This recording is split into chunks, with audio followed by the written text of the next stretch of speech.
สบายดีตอนเช้ามื้อนี้มือเข้าโรงเรียนใหม่มิลีสนีเกียบไปโรงเรียนแล้วมันมีโคอนไหม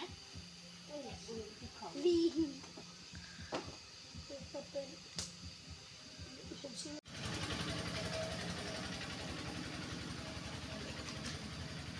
บรรยากาศยามเช้า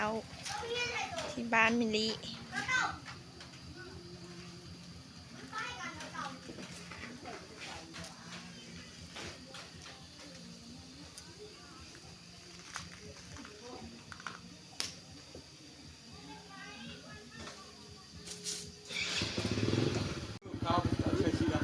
ชีขาวไป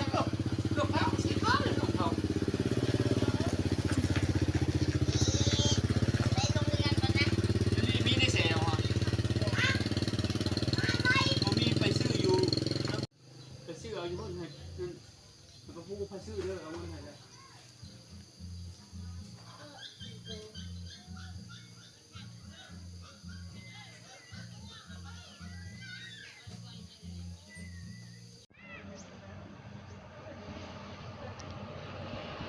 อันนี้กับบ้านเพิ่นเด้อเฮือนเพิ่นนั่งกำลังเฮ็ดอยู่เนาะมุงหลังคาหักไปแล้ว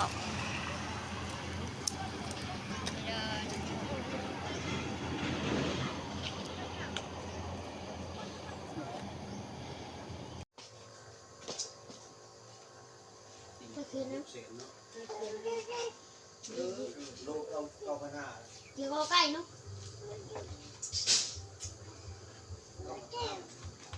เดี๋ยวก็ใกล้ ลุงสี มาแล้วมิลีไปซื้ออันมา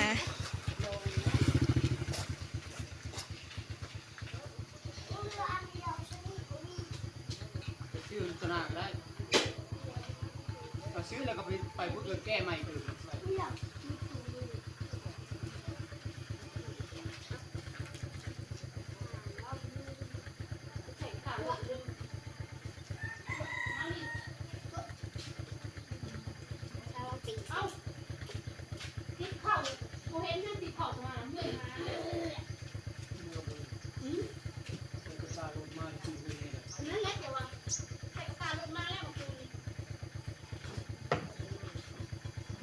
มาคุยเชื่อ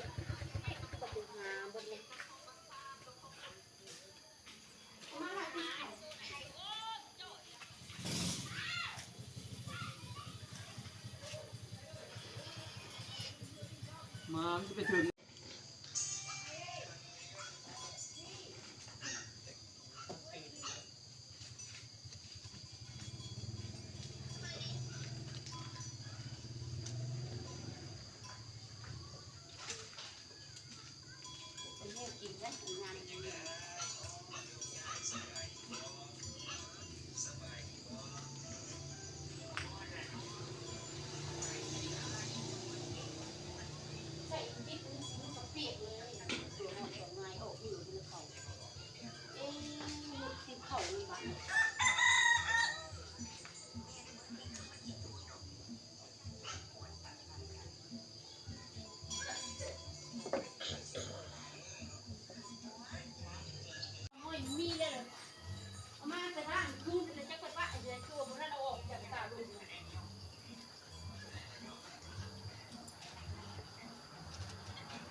กระเป๋ามันน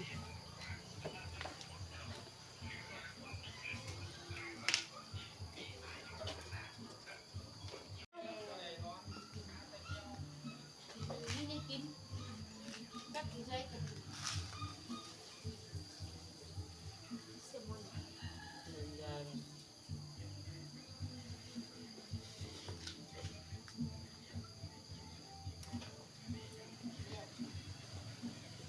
เอา